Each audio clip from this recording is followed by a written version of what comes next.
we are going to now use Hall of Fame bets and Handigraphs, which you can use HG Dads as a code. You get $10 off the rest of the season. I can confirm we will be adding some form of hockey at some point in the fall, but that's all I can say. And CJ is going to take us through how we find, well, what market is it that you're kind of attacking? I've obviously been very big on walks and batter Ks, but mine is a little different. But what do you want to show the folks at home? Yeah, I kind of want to look at something interesting for today. And one market that I like to occasionally dabble in is batter RBIs. Batter RBIs, it's pretty straightforward. You're just betting if that batter is going to hit a run in, so they can do a sac fly, still counts as a win, just has to bat somebody in. So when I'm on Hall of Fame bets, one of the things I like to do there's sort of I kind of think of it, Adam, as like a 3-step process where I'm finding a bet, I'm validating that bet, and then I'm sort of like confirming, like one last sort of check before I go in and hit the button. So right here is where I'm just strictly trying to find a bet that I think I would like. And what's really great within Hall of Fame bets is that you've got the trends tab that you can go to right here. And you can go and see, based on what the implied probability is of that prop, you can then go and see like what is the edge, right? So if somebody has, in this case, like let's say Marcus Semien under singles, if he has hit this at a 90% rate, but they're putting this as a plus price, that's a 41% edge based on the price difference. So there are a couple of guys in here that it looks like are actually hitting a number of kind of RBIs in that sense. And one of them is, I'll go look at, for example, is like Bo Bichette. So this one is over Bo 1.5. Bichette pops every single time I open this app. I don't know if I want to do over 1.5. That's a lot, even though it seems like every time he's been, it's been 2. I mean, he's leading off. 10. You would have to rely on the bottom of the order, right? Right. Or a home run. But even if you do half, like you're still getting that, for example, at like plus 130 on DraftKings. So right there, I'm like, okay, that's kind of interesting. It's kind of showing an edge just based on the number of times that player's been hitting it. And then you can obviously go into here and you can see like he's actually averaging 0.8 RBIs in his last 20. So even after this stretch, even before then, still like fairly consistent. So I'll go into Handigraphs here. And so the first thing I'm typically looking at is I'm going to go look at, all right, well, who is he facing today? So he is facing Eflin, right? Which I think we're going to come back to this guy here in just a few minutes. We both ended up in this game for a couple of reasons, but yeah. A lot of Toronto talk this episode. We respect our friends north of the border. We're looking at you, Streets. So go to here, click Toronto. It's going to bring up my lineup. So Bichette is actually batting 4th, it looks like, in the lineup today. So the big thing I'm looking for RBIs is obviously who are the guys that are getting on base, right? I just need to make sure that people ahead of him are getting on base. So I'm going to go look at like WOBA and OBP, and boom, right there. Top 3 guys in terms of WOBA in their last 5, Vlad, Springer, Lucas, I guess is how you pronounce it. Top 3 in the order. That's great. You go to OBP. You've got, I guess Lucas is a little bit down, but WOBA is going to imply that he's still very, very good. A very good chance of him getting on base. So already I really like this. The one thing that I'm going to also look at then is, remember, Eflin's a righty. So I'm going to go back here and I just want to double check how have they been hitting righties, how have they been getting on base against righties. Right here, Luke's, he is not great in his last 30, but Springer and Guerrero both are, and Will Wagner is really good at getting on base. So, you could have a case where, he could be also potentially somebody that Bichette tries to drive in some capacity. So, Bichette on his own, he's actually hitting right-handers really well, even though ISO is somewhat important for an RBI in terms of like, if you have a high ISO, then obviously your chances of hitting an RBI are going to be greater. really, I'm just looking like, are guys getting on base in front of him, and is that guy making good contact? And the answer here is obviously yes. Against righties, he's been great at making contact, including that 360 BABIP.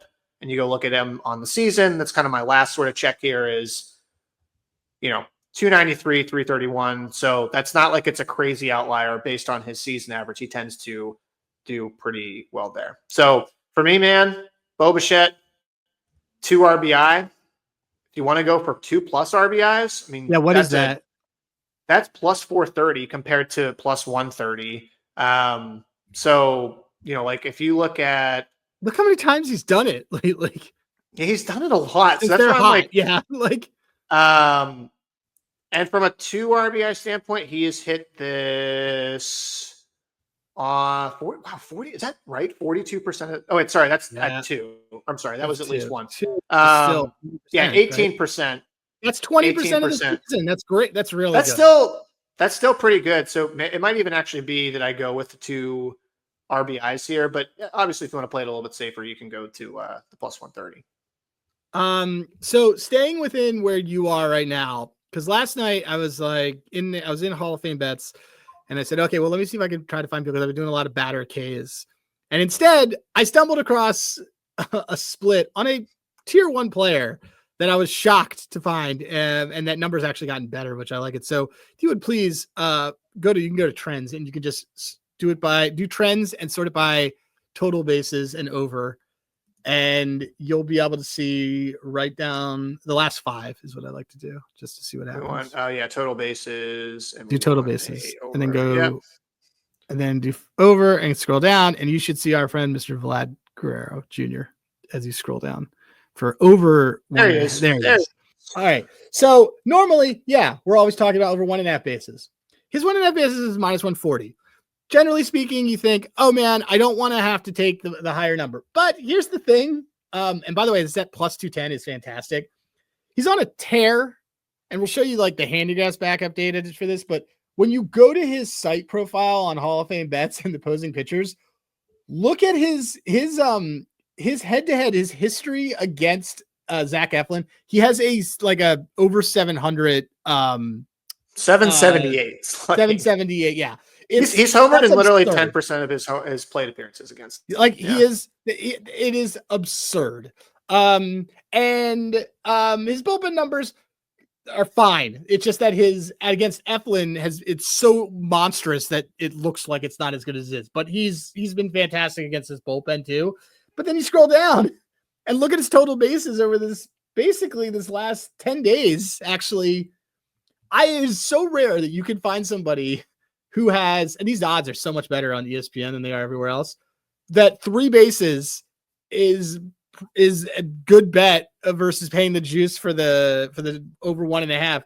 He's hitting this at an absurd rate. That's 1, 2, 3, 4, 5. That's 6 out of his last 10, 4 out of his last 5, including 5 straight headed before yesterday were like fine, sure. And ESPN has it at plus 210. So then I go over to Handigraphs, and if you could go to Handigraphs, sir, please. And you can go to pitchers and go to Zach Eflin and give me a Zach Eflin. Give me his last 30 or his last 30 plate appearances against righties. And it is there's some underlying that says like, oh yeah, well, he shouldn't have been as bad as he is. But then you go scroll to the metric I care about. There it is. BABIP, and his BABIP is very bad. People are making contact with him. And then if you go to just in general, his last 3 starts, even at home, or his last 3 starts in general, they're just terrible. So go to Toronto, and then should pull up that whole lineup. Like you said, you click on Toronto in there. For those who are watching, also, this is like a really good hack on Handicaps. Vlad, his last 5 games, his last versus righties, he's obliterating the ball. He's not getting stuff out. He's not getting home runs. It's been a weird non-home run year for him. But I'm going to take this plus 210 for him to do something that Hall of Fame bets is showing me he's doing a majority of the time. And which, by the way, a number like that means way less stake for the reward. So I can put it at 0.45 units for a unit. And if it doesn't hit, that's fine. And if the over 1.5 doesn't hit, I would lose 140. So this is just this is definitely a bet. I'm going to sprinkle. Would you be willing to split this between? Because you made me just think of something. Because I'm like 2 hits. So I wasn't even say 2 hits because look, if you look at like the last 30 against righties, 214 ISO. So there's only going to be 2 types of hits that he's going to be getting, accruing ISO on. It's going to be doubles and it's going to be home runs. And it's home run to fly ball rate, by the way, is not terrible. Like 14.3% is still pretty good. Pretty good. If you look at the doubles line and the home run line, it's way better. It does make me kind of wonder, like, do we split the stake and just to get to 3+ bases? He's not we're not betting 3+ hits. So he's either going to get a double or he's going to get a home run. And you can get home run for 425 and you can get double for 400. I almost would be willing to split my stake and just do a little bit on the double or maybe even a little bit more on the double and some on the home run. And that's going to get you the same result as 3+ bases because he has to hit 1 basically in order to get to that. Yeah, he has to do that. He's not going to get the singles, even though he's going against a guy that pitches to contact. So we're going with, the plus 210 is better odds than 2 hits. 2 hits is plus 180. Sure. If you're going to take between those two, I would take total bases over the 2+ hits. Yeah, absolutely. So I would take, I think what I want to do is, split it. I think I want to split it with the double. And because either way, that's going to, the double is the same price as the home run. It's 4-1. Yeah, that's what I'm saying. And again, if you look at his last 10, I mean, obviously no triples. He literally hasn't tripled this entire season. If you want to do a 4-1, go crazy. But not trying to get too cute with this. I just think it's kind of interesting. It's like, 3+ total bases. We both like, how is he going to get there? Well, he has to hit either a home run or to have a double. And I mean, you can hit a home run and a double in the same game, by the way. It's not like that's totally out of the equation either. But the kind of splitting up the unit stake there between the two is interesting. I think so. We decided we're landing on going to split it up. I think I'd split it. Yeah, I think I do the double and the home run just because the price for double is basically the same as a home run, and it's you wouldn't touch the total bases because there's a world where you win both with the total bases. That's what I'm saying. I think you could. I guess. What are you saying? Doing a double and the total bases? I would rather do both the double and the home run, the double and the total, and over 1.5, over 2.5 total bases. I'd rather do both of those. I'd rather just basically take the home run out of the equation because if the home run hits, I win. I win the over 2.5 total bases. The double hits, I win the double. Adam, it's not as much fun. It's just not as much fun. I'm just creating a base. The home run.